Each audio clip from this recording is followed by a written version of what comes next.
I think it was in 1973. The band was at a low ebb. They'd just lost Bob Weston. And so Mick Fleetwood and John McVie and Christine Perfect had to go and tell their manager that unfortunately they were unable to compete or at least undertake an American tour that he'd booked. And the manager was distressed by this news. And clearly this tour might well have generated healthy revenue for him.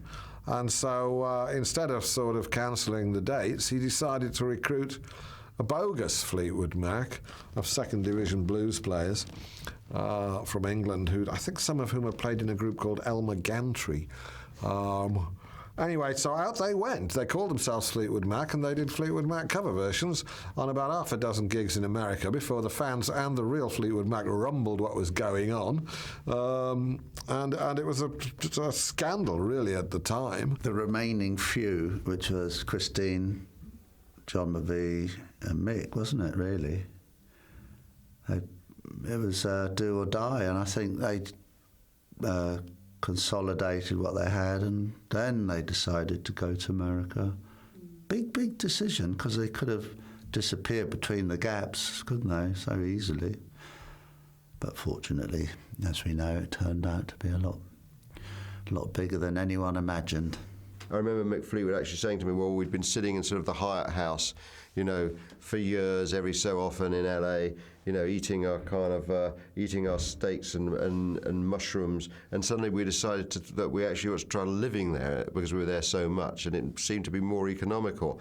And their sound was very much attuned to Southern California at that point. So it starts to make sense, and it makes even more sense when Mick Fleetwood is checking out some studio in the Valley, and someone plays him, you know, a tape of a record by this couple, Lindsey, Buckingham, and Stevie Nicks, and he loves it. And again, just hires them on the spot, like he had with Bob Welsh. I mean, they don't really try out with the group.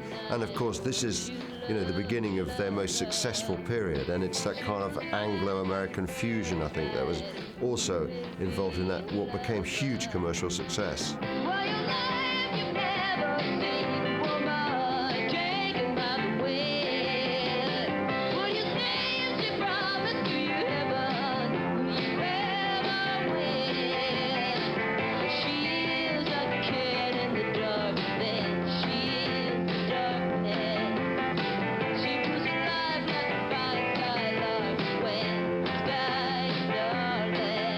Once again, Mick Fleetwood and John McVie had found superb songwriters in the shape of those two, and of course they became absolutely enormous. And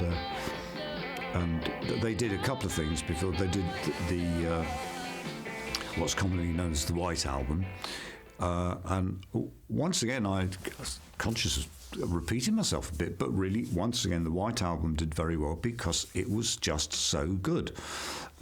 Excellent songs written by Stevie and Lindsey.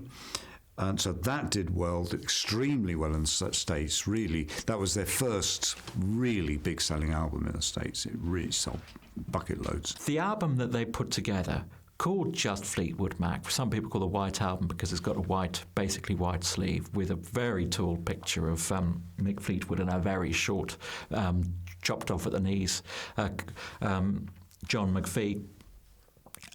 Was basically the stuff that they'd been writing for Buckingham Nicks, jammed together with stuff which Christine McVie had been writing for whatever the next Fleetwood Mac album would be. It wasn't actually conceived as a piece of alchemy, but you put those two sets of songs together and it really clicked. That album had completely reinvented Fleetwood Mac.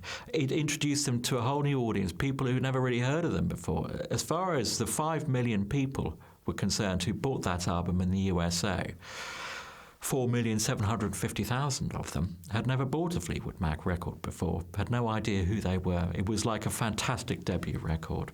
And all because of this sheer fluke of having run into this bunch in a studio where he was there for a completely different reason and thinking, why not invite them along? We need some singer-songwriters.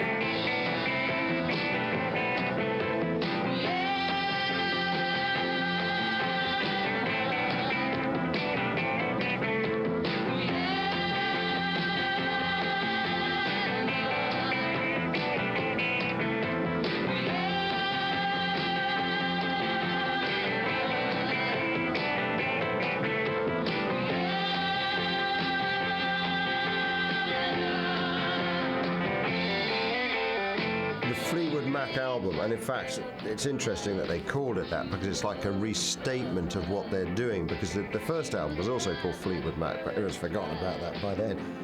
The Fleetwood Mac album just contains these fantastic tunes. I mean, the most memorable, presumably, is Rhiannon, which was just sort of Stevie Nicks' showcase, and it's kind of, it has all the elements that you associate with Stevie Nicks. You know, you can see the white diaphanous kind of dress swirling as she's singing it, and it's sort of cod mysticism, and it's just a fantastically addictive tune. She was the woman to make their popularity go through the roof because she was really pretty, this doe-eyed little blonde, but she had this strange, ragged voice that you wouldn't have expected to come out of this little doe-eyed blonde, and she was conspicuously imperfect. She too was around 3 feet tall, wore these gigantic boots to try to make herself look a normal height, and I think that probably endeared her to an awful lot of women.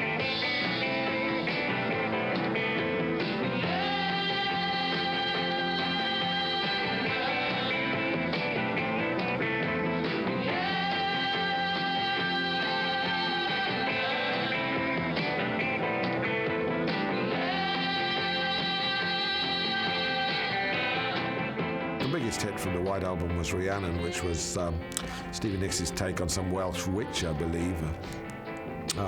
But it was a lovely song. There's a great guitar part in it.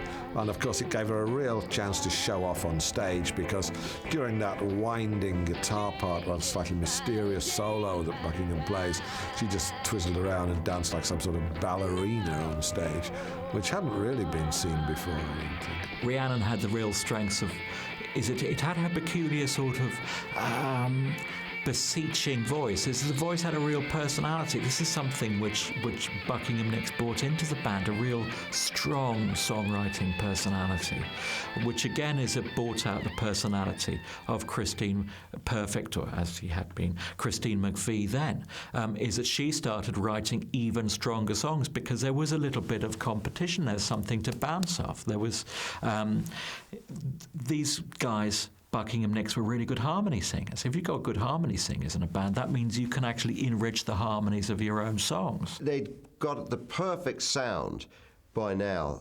It was like they'd honed down all those other records that they'd been making earlier in the 70s to the quintessence of what it was. And it sounded perfect on FM radio in America. It really worked. And it was an American success that drove that incarnation of Fleetwood Mac.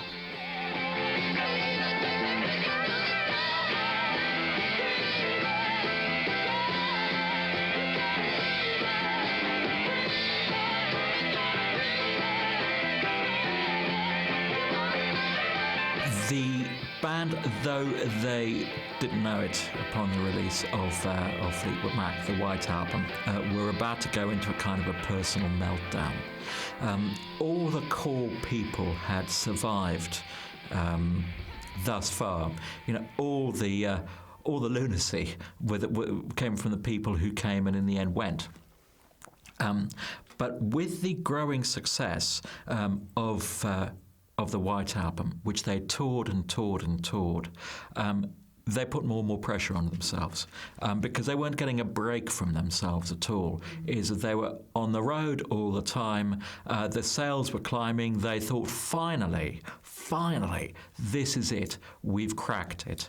And so absolutely, at the moment when they should be thinking about relaxing, is that the tensions became too much. They were living in each other's pockets. I mean, the point about the Rumours album, of course, is by now, you know, the group is really splitting up in their relationships, not as a working unit. Lindsey Buckingham and Stevie Nicks have split up.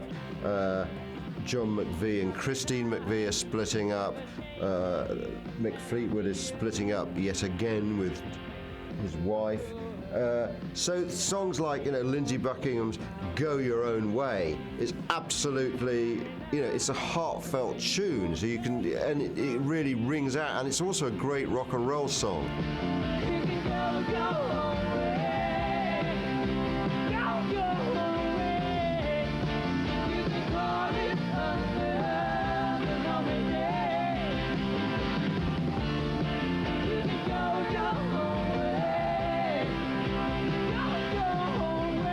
best song I always thought was Go Your Own Way.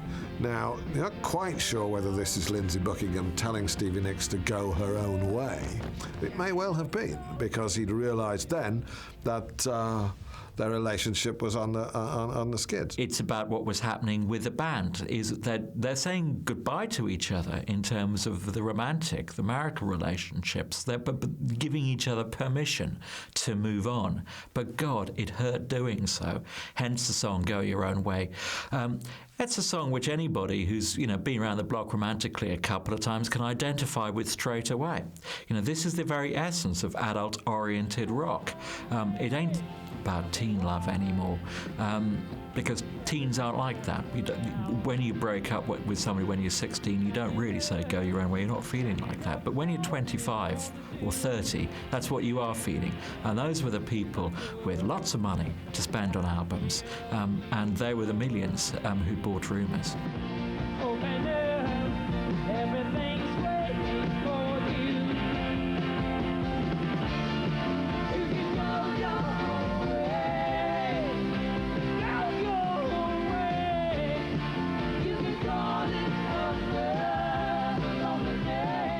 It's such a great rock song, is Go Your Own Way, and you listen to that one in earphones, and there's tom-toms that are throbbing away in it with Mick Fleetwood.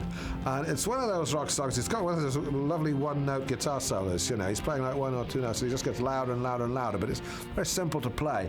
But it's the rhythm section behind it that makes it so good. And it builds, and it builds until at the end of it, everyone's crashing in, Go Your Own Way, and the harmonies are coming out here. Just a fantastic song. I loved that song when it first came out. I listened to it on earphones 1,000 times.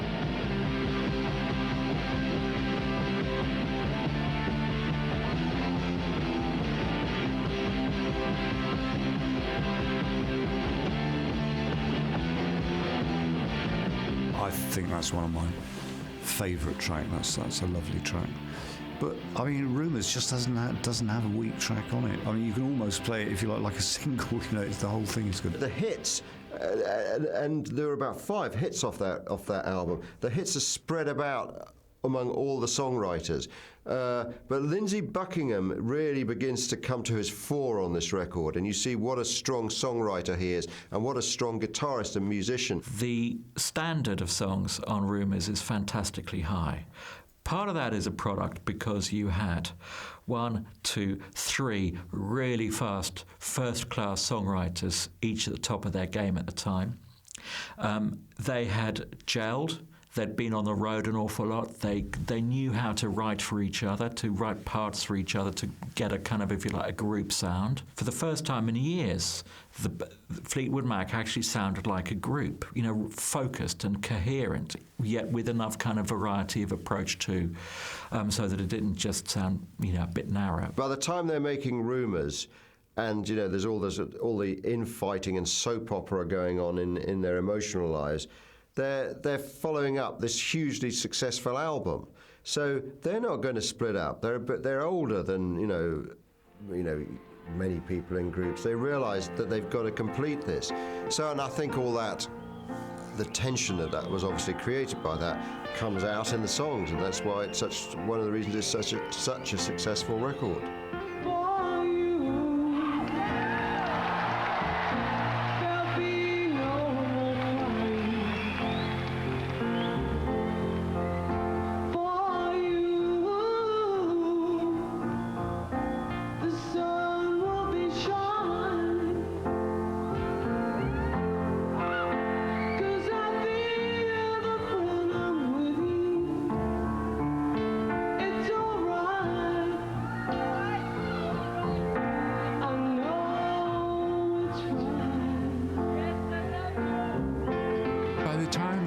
I saw that version of the band. I think they'd reached the stage where they arrived in separate limousines and had separate handlers walk them to separate entrances of the stage, and then they would come on, and if they were lucky, they might look at one another.